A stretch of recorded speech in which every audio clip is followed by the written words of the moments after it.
The morning began like any other for Adam Hale. The garage smelled of oil and warm metal, and the radio hummed low while he worked beneath the hood of an old sedan. His hands were rough from years of turning wrenches, and his mind was busy in the familiar way that came from balancing bills, school lunches, and the quiet worry of raising his 6-year-old daughter alone. Life had taught him to focus on what was in front of him and not much else.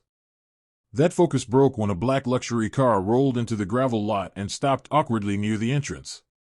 The engine cut out with a sharp cough. A woman stepped out, clearly unwell.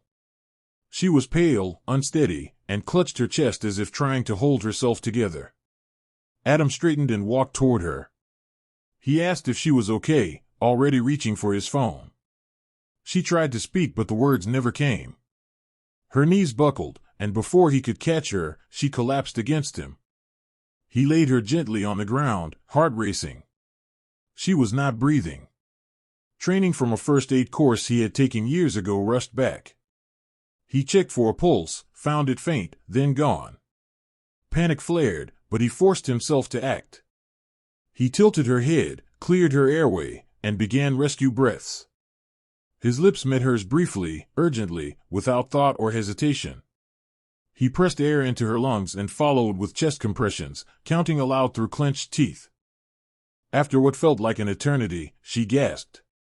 Her body jerked, and color returned slowly to her face. Adam nearly collapsed in relief. Sirens wailed in the distance, someone else having called for help. At the hospital, he waited until doctors assured him she would survive. Only then did he leave, slipping back to his garage, convinced that the moment would fade into memory like so many others. He was wrong. 2 days later, a man in a tailored suit arrived at the shop asking for Adam Hale. His tone was polite but firm. He handed Adam a card with a name he recognized instantly. Eleanor Whitmore.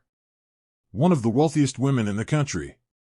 The woman who had collapsed was not a stranger at all but a billionaire whose face often appeared in business magazines.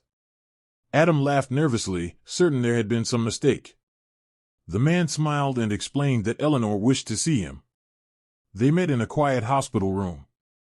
Eleanor looked different without the weight of crisis on her. She was sharp-eyed, composed, and deeply curious. She thanked him in a voice that held genuine emotion. She spoke of how close she had been to dying, how her body had failed without warning, and how the last thing she remembered was a stranger's voice counting and refusing to let her go. Adam shrugged it off, embarrassed. He told her anyone would have done the same. She shook her head. She had spent her life surrounded by people who served her interests. Adam had acted without knowing who she was or what she could offer. That mattered to her more than he understood. Over the following weeks, Eleanor insisted on staying in contact. She visited the garage, sat on an overturned crate, and asked about Adam's life. He told her about his daughter Lily, about losing his wife years earlier, about the quiet exhaustion and quiet joys of being both parents at once. Something shifted between them. Eleanor was brilliant and driven, but beneath that was loneliness Adam recognized. She spoke of boardrooms and private jets with the same emptiness he sometimes felt in his small kitchen at night. When Eleanor offered to help him financially, Adam refused. He did not want charity. Instead, he spoke about his dream of opening a larger shop, one that trained young people who had nowhere else to go. Kids like he had once been. Eleanor listened. Months later, she invested not as a benefactor but as a partner. The garage expanded. The training program began. Adam worked harder than ever, but now his effort built something lasting. The press eventually found the story. They focused on the kiss, sensationalizing it, twisting it into something dramatic and romantic. Adam hated the attention. Eleanor hated it too, though she understood its power. One evening, after the noise had faded, they sat together watching Lily ride her bike in the driveway. Eleanor admitted that surviving had changed her. Power and money felt hollow when measured against breath and heartbeat. Adam admitted that saving her had reminded him he still mattered beyond survival. Their relationship did not become a fairy tale romance overnight. It became something steadier. Trust. Respect. A sense of shared purpose. The kiss that saved Eleanor's life had not been about love. It had been about instinct and kindness.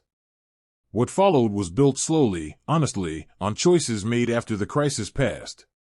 Years later, Adam would still fix engines, grease under his nails, Lily laughing nearby.